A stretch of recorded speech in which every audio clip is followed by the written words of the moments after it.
Hi అండి. ఈరోజు అయితే హైదరాబాద్ ఫేమస్ లింగ ఇడ్లీ చట్నీ అయితే ఇంట్లో ప్రిపేర్ చేస్తున్నాను.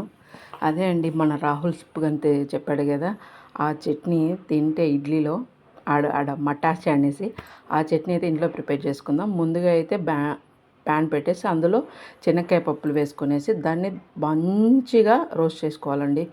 నువ్వు మీడియం ఫ్లేమ్లో పెట్టి మంచిగా వేపితే లోపల వరకు మంచిగా కుక్ అవుతాయి. అప్పుడే పల్లి చట్నీ కూడా చాలా టేస్ట్ అనిపిస్తుంది. అందులోనే పాత్రలో కొద్దిగా ఆయిల్ వేసుకోవాలండి. నిజం చెప్తున్నాను, ఈ చట్నీ తిన్నప్పుడు నాకు అనిపించింది ఇన్ని రోజులు చట్నీ కూడా ఇంత టేస్ట్గా ఉంటుందా ఇడ్లీలోకి అనిపించిందండి. అంత బాగుండింది. మీరు కూడా ఒకసారి ట్రై చేయండి, తెలుస్తుంది. ఇంకా అదే ప్యాన్లో ఒక తెల్లగడ్డ ఒక మొత్తము పైన పొట్టంతా తీసేసి ఇలా వేపుకోవాలి. మంచిగా వేపనివ్వాలండి.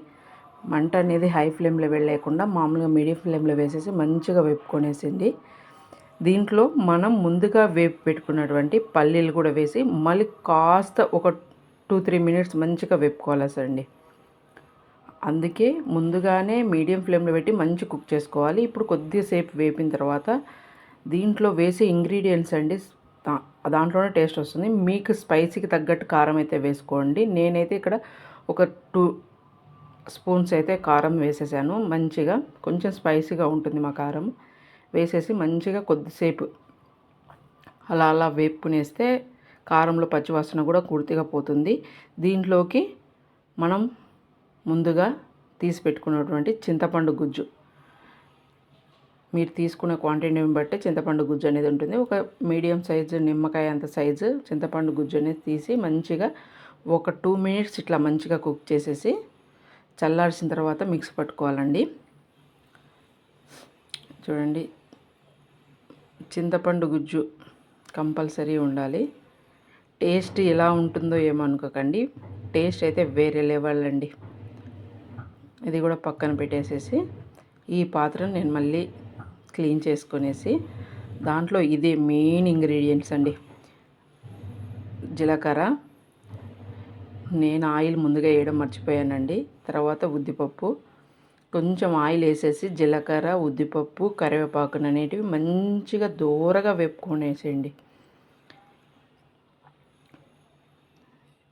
ఇలా మంచిగా వేపుకొనేస్తే టేస్ట్ అయితే సూపర్ అండి.